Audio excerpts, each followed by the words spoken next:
반가웠고요. 이번 시간에 함께 공부할 건 가정법에서의 시제 개념입니다. 가정법에서 시제는요, 실제 시제라기보다는요, 가능성의 정도다. 앞에 한번 언급했었죠.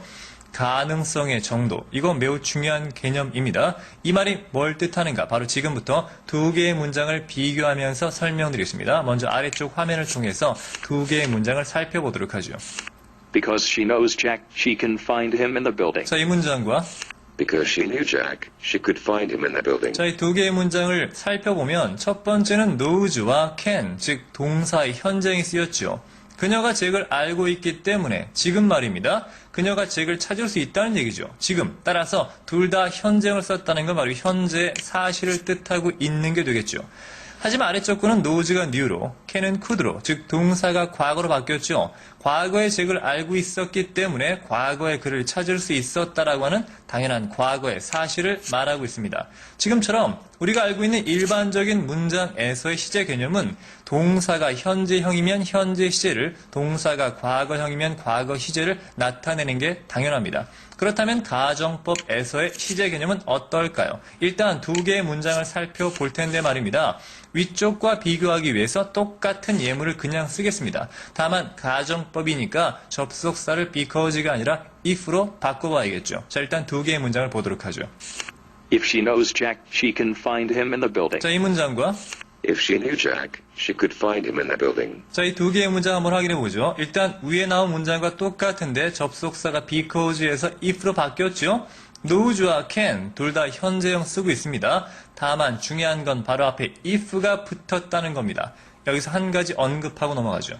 일단 접속사 if가 나왔다는 건요, if 뒤에 나오는 문장의 내용은 절대 100% 확실한 사실이 아닙니다. 매우 중요한 개념이에요. 무슨 말인가 하면요, if란 접속사가 나왔으면 접속사가 이끄는 여기 종속절, 즉 조건절에 포함된 이 내용은요, 절대 확실한 사실은 올 수가 없다는 얘기입니다. 그럼 뭐가 올 수 있냐면 딱 두 가지가 올 수 있어요. 첫 번째는 불확실한 거, 말하는 사람이 잘 모르는 거.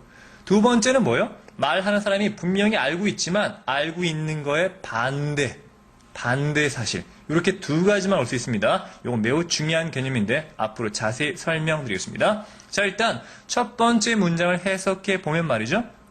그녀가 잭을 지금 알고 있습니까? 아니죠. 확실한 거 올 수 없다고 그랬죠. 알고 있다면 그를 찾을 수 있을 거야 라고 해서 가능성을 열어놓은 문장입니다. 따라서 현재 추측이 되겠죠. 조심할 건 말입니다. 아래쪽 문장은 knew와 could로 과거 형태를 쓰고 있죠. 그러니까 가정법을 아직 잘 모르시는 분들은 이렇게 해석하시기 쉬워요. 만약 그녀가 잭을 알았다면 과거에, 그녀가 과거에 그를 찾을 수 있었을 텐데라고 해서 과거의 추측으로 해석하시기 쉬운데 절대 그게 아니란 말이죠. 중요한 건 윗문장과 아랫문장, 비록 동사의 모양은 다르지만 같은 현재입니다. 다만 현재의 추측이 아니라 현재의 가정이 되는 거죠. 오잉? 추측과 가정, 이거 막 함부로 쓰시면 안 됩니다. 굉장히 중요한 차이점이 있습니다. 일단 두 개를 묶어놓고 보면 둘 다 같은 시점, 즉 현재의 상황이라는 얘기입니다. 이게 바로 가정법 시제 본질이죠. 동사가 현재형이건 과거형이건 같은 현재를 나타낸다. 아시겠습니까? 가정법의 시제는요, 시제를 말하는 게 아니라 바로 가능성의 정도다. 이 말은 첫 번째 문장과 두 번째 문장에서의 가능성의 정도가 달라진다는 얘기입니다. 첫 번째 건 뭐냐면 일단 if가 붙었죠. if가 붙으면 100% 확실한 건 못 오니까 가능성이 낮아집니다. 대략 50% 정도. 즉 그녀가 잭을 알 수도 있고 모를 수도 있습니다. 아시겠습니까? 근데 if가 붙은 상태에서 knows라고 하는 현재가 현재 시제임에도 불구하고 과거의 new로 하나 더 땡겨졌다면 50%의 가능성은 더 떨어집니다. 자그만치 거의 0%까지. 그래서 두 번째 말의 뜻은 만약 그녀가 잭을 안다면 이라고 할 때 알 확률이 없는 겁니다. 자, 쉽게 설명드리면 이렇게 보시면 될 거예요. 그녀가 잭을 아는지 모르는지 아직 내가 안 물어봤어요. 그래서 혼자 속으로 생각을 합니다. 친구랑 얘기하면서 야, 그녀가 잭을 알면 찾을 수 있을 거야. 내가 가서 물어보고 올게. 라고 할 때는 아직 가능성이 있죠. 그녀가 잭을 알지도 모르니까 그때 하는 말이 바로 이겁니다. 그래서 그녀한테 갔습니다. 그리고 물어보는 거죠. 이봐, 그녀, 당신 잭을 알고 있는가? 그러자 그녀가 말합니다. 잭 모르는데요? 이렇게 얘기했어요. 그러면 안타깝죠. 안타까운 마음을 가지고 돌아왔어요. 그리고 다시 그 친구한테 말합니다. 그녀한테 물어봤더니 모른다는군. 이렇게 얘기했죠. 그러자 친구가 혼잣말로 말하죠. 그녀가 잭을 안다면 찾을 수 있을 텐데. 이건 뭡니까? 앞서 나왔던 것과 우리말은 똑같지만 두 번째 말은 그녀가 잭을 모른다는 뜻이죠. 바로 이겁니다. 현재형을 쓴다는 건 가능성이 있다는 얘기고요. 이 과거형을 쓴다는 건 현재임에도 불구하고 잭을 모르고 있는데 안다면이라고 가정하는 겁니다. 자, 이쯤에서 정리해 보도록 하죠. 추측과 가정의 차이점은 뭐냐면요. 간단합니다. 추측이라고 하는 건요. 일단 말하는 사람이 아직 몰라야 돼요. 아직 모르고 있어요. 그걸 말할 땐 추측을 씁니다. 동사는 그냥 원래 시제를 씁니다. 원래 시제를. 두 번째, 가정이라고 하는 건 뭐냐? 추측과는 다르게 이미 알고 있는 사실을 말하는 거죠. 다만 가정이라고 하는 건 뭐냐면 이 가정이 아름다운 우리 가정, 이런 가정이 아닙니다. 가짜로 정의를 내린다는 뜻입니다. 가짜로.